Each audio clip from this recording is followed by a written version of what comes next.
आज नेवार सम्बत आज नयाँ वर्ष हो नि त नेपाल 1146 हो। 1146 को चाहिँ उत्सवमा चाहिँ नेवारी समुदायहरूले चाहिँ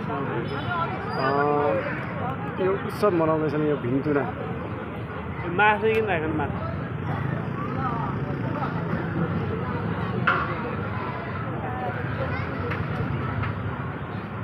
यो चाहिँ हाम्रो कल्चरमा पर्ने गर्दछ।